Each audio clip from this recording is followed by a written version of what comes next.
Depuis son adhésion le 21 novembre 2000 à l'Organisation pour l'harmonisation en Afrique du droit des affaires, c'est la première fois que la République de Guinée a l'honneur d'assurer pour l'année 2017 la présidence tournante de la conférence des chefs d'État de gouvernement doublée à celle du Conseil des ministres de l'OHADA. Face à cette noble tâche, le président de la Commission nationale de la dite organisation revient sur l'engagement de notre pays à accomplir cette mission. La République de Guinée,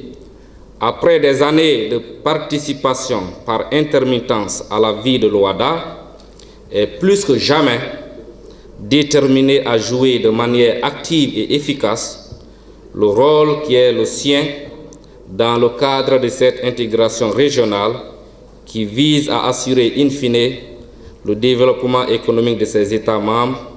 donc de ses populations. Pour l'atteinte de ces objectifs, le président de l'OHADA reste convaincu de la volonté politique de la Guinée pour relever les défis qui assaillent cette organisation. Pour professeur Dorothée Kossi-Sosa, vu la crédibilité de l'OHADA à travers le monde, elle mérite d'être accompagnée dans son évolution, et cela compte tenu des multiples challenges auxquels l'organisation fait face. Nombreux sont les défis qui demeurent à relever sans délai, au nombre desquels le récurrent problème du financement approprié du fonctionnement courant des institutions, l'internalisation congruente du droit OHADA dans les États membres, l'effectivité du multilinguisme et la dotation des institutions en infrastructures conformes à l'image de l'organisation et à son rayonnement international.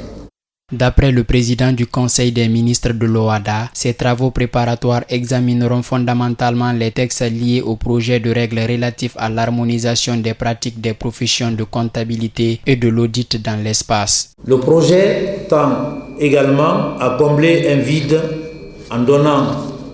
une base juridique aux prestations des experts comptables en matière d'audit. Je vous invite donc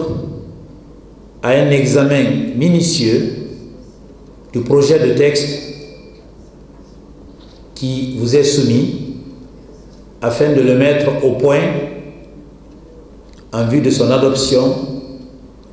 par le Conseil des ministres. À cette rencontre préparatoire de Conakry, des experts des 17 pays membres se penchent sur des points liés entre autres à la vie institutionnelle, à savoir le programme annuel d'harmonisation et la situation financière de l'organisation. Et les conclusions seront très prochainement soumises à l'approbation du Conseil.